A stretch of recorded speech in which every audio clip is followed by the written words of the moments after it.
ಎಲ್ಲ LPG gas cylinder ಇದ್ದವರ ಗಮನಕ್ಕೆ ಇದೇ ಮೇ 31ರ ಒಳಗಾಗಿ ಈ ಕೆಲಸವನ್ನ ನೀವು ಮಾಡಲೇಬೇಕು. ಇಲ್ಲ ಅಂತ ಅಂದ್ರೆ ನಿಮ್ಮ LPG gas cylinder connection cut ಆಗುತ್ತೆ. ರಾತ್ರಿ 4 ಹೊಸ ರೂಲ್ಸ್ ಗಳನ್ನ ಜಾರಿಗೆ ತಂದಿದ್ದಾರೆ. ಹಾಗಾದ್ರೆ ಏನಿದು ಮಾಹಿತಿ ಎಲ್ಲ ಸಂಪೂರ್ಣವಾಗಿ ನೋಡೋಣ. ಅದಕ್ಕೂ ಮುನ್ನ ನೀವು ಕೂಡ LPG ಗ್ಯಾಸ್ ಸಿಲಿಂಡರ್ ಅನ್ನ ಬಳಸ್ತಾ ಇದ್ರೆ ತಪ್ಪದೆ ಈ ವಿಡಿಯೋವನ್ನ ಲೈಕ್ ಮಾಡಿ. ಹಾಗೆ ಯಾವ LPG ಗ್ಯಾಸ್ ಸಿಲಿಂಡರ್ ಅನ್ನ ಬಳಸ್ತಾ ಇದ್ದೀರಾ ಅಂತ ನಮಗೆ ಕಮೆಂಟ್ ಮೂಲಕ ತಿಳಿಸಿ.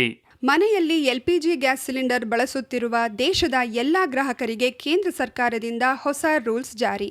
ಇದೇ ಮೇ 1ರಿಂದ ಇಡೀ ದೇಶದಾದ್ಯಂತ ಮನೆ ಬಳಕೆಯ LPG ಗ್ಯಾಸ್ ಇದ್ದವರಿಗೆ ಕೇಂದ್ರ ಸರ್ಕಾರವು ಮತ್ತೊಂದು ಹೊಸ ರೂಲ್ಸ್ ಜಾರಿಗೊಳಿಸಿದೆ.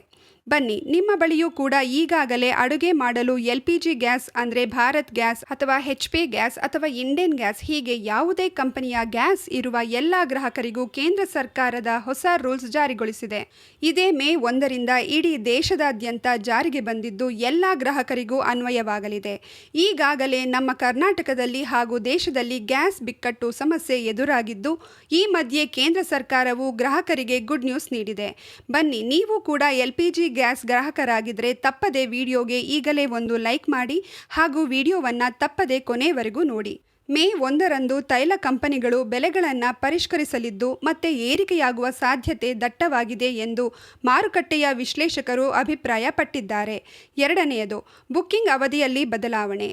ಈ ಮೊದಲು ನಗರ ಪ್ರದೇಶಗಳಲ್ಲಿ 2 ಸಿಲಿಂಡರ್ಗಳ ಬುಕ್ಕಿಂಗ್ ನಡುವೆ 21 ದಿನಗಳ ಅಂತರವಿತ್ತು.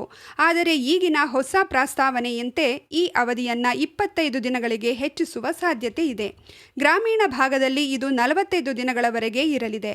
ಅಂದರೆ ನೀವು ಒಮ್ಮೆ ಸಿಲಿಂಡರ್ ಬುಕ್ ಮಾಡಿದರೆ ಮುಂದಿನ ಸಿಲಿಂಡರ್ಗಾಗಿ ಕನಿಷ್ಠ 25 ದಿನ ಕಾಯಲೇಬೇಕು. ಮೂರನೆಯದು, OTP ಆಧಾರಿತ ವಿತರಣೆ ಕಡ್ಡಾಯ. ಸಬ್ಸಿಡಿ ಸಿಲಿಂಡರ್ಗಳ ದುರುಪಯೋಗ ತಡೆಯಲು ಮತ್ತು ಪಾರದರ್ಶಕತೆ ತರಲು ಡೆಲಿವರಿ ಅಥೆಂಟಿಕೇಷನ್ ಕೋಡ್ ಅಥವಾ OTP ಆಧಾರಿತ ವ್ಯವಸ್ಥೆಯನ್ನು ಪೂರ್ಣ ಪ್ರಮಾಣದಲ್ಲಿ ಜಾರಿಗೊಳಿಸಲಾಗುತ್ತಿದೆ. ಈಗ ಡೆಲಿವರಿ ಬಾಯ್ ಮನೆಗೆ ಬಂದಾಗ ನಿಮ್ಮ ನೋಂದಾಯಿತ ಮೊಬೈಲ್ ಸಂಖ್ಯೆಗೆ ಬರುವ OTP ನೀಡಿದರೆ ಮಾತ್ರ ಸಿಲಿಂಡರ್ ಪಡೆಯಲು ಸಾಧ್ಯವಾಗುತ್ತದೆ. ನಾಲ್ಕನೆಯದು, KYC ಅನಿವಾರ್ಯ. ಪ್ರಧಾನಮಂತ್ರಿ ಉಜ್ವಲ ಯೋಜನೆಯ ಫಲಾನುಭವಿಗಳಿಗೆ ಆಧಾರ್ ಆಧಾರಿತ ಬಯೋಮೆಟ್ರಿಕ್ ಅಥೆಂಟಿಕೇಷನ್ ಕಡ್ಡಾಯಗೊಳಿಸಲಾಗಿದೆ. ಇನ್ನು ಸಾಮಾನ್ಯ ಗ್ರಾಹಕರು ಸಹ ತಮ್ಮ KYC ಪ್ರಕ್ರಿಯೆಯನ್ನು ಪೂರ್ಣಗೊಳಿಸದಿದ್ದರೆ ಸಬ್ಸಿಡಿ ಕಡಿತಗೊಳ್ಳುವ ಅಥವಾ ಸಿಲಿಂಡರ್ ಸರಬರಾಜಿನಲ್ಲಿ ವ್ಯತ್ಯಯವಾಗುವ ಸಾಧ್ಯತೆ ಇದೆ. LPG ಬದಲಿಗೆ PNG ಕಡೆಗೆ ಕೇಂದ್ರದ ಚಿತ್ತ. ಬಜೆಟ್ ಮೇಲೆ ಹೊರೆಯಾಗುತ್ತಿರುವ LPG ಹೊರೆಯನ್ನು ತಗ್ಗಿಸಲು ಕೇಂದ್ರ ಸರ್ಕಾರವು ಪೈಪ್ಡ್ ನ್ಯಾಚುರಲ್ ಗ್ಯಾಸ್ ಬಳಕೆಗೆ ಹೆಚ್ಚಿನ ಒತ್ತು ನೀಡುತ್ತಿದೆ. ಎಲ್ಲಿ PNG ಸೌಲಭ್ಯ ಲಭ್ಯವಿದೆಯೋ ಅಲ್ಲಿ ಗ್ರಾಹಕರು ನಿಗದಿತ ಅವಧಿಯೊಳಗೆ ಬದಲಾಗದಿದ್ದರೆ ಅವರ LPG ಸಂಪರ್ಕವನ್ನು ಕಡಿತಗೊಳಿಸುವ ಕಠಿಣ ನಿಲುವನ್ನು ಸರ್ಕಾರ ತಳೆಯಲು ಸಾಧ್ಯತೆ ಇದೆ. LPG ಬದಲಿಗೆ PNG ಕಡೆಗೆ ಕೇಂದ್ರದ ಚಿತ್ತ. ಗ್ರಾಹಕರು ಏನು ಮಾಡಬೇಕು?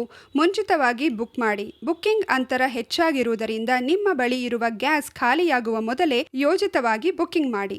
KYC ಪೂರ್ಣಗೊಳಿಸಿ. ನಿಮ್ಮ ಗ್ಯಾಸ್ ಏಜೆನ್ಸಿಗೆ ಭೇಟಿ ನೀಡಿ ಅಥವಾ ಆನ್ಲೈನ್ ಮೂಲಕ ಆಧಾರ್ ಜೋಡಣೆ ಆಗಿದೆ ಎಂದು ಖಚಿತಪಡಿಸಿಕೊಳ್ಳಿ. OTP ಸಿದ್ಧವಿರಲಿ.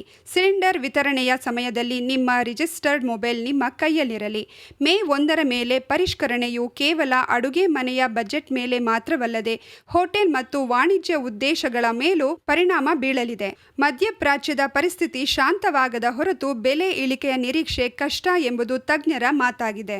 ನೋಡಿದಲ್ಲ ಸ್ನೇಹಿತರೆ, LPG ಗ್ಯಾಸ್ ಸಿಲಿಂಡರ್ ಇದ್ದವರಿಗೆ ಯಾವೆಲ್ಲ ಹೊಸ ರೂಲ್ಸ್ಗಳು ಜಾರಿಯಾಗಿದೆ ಅಂತ.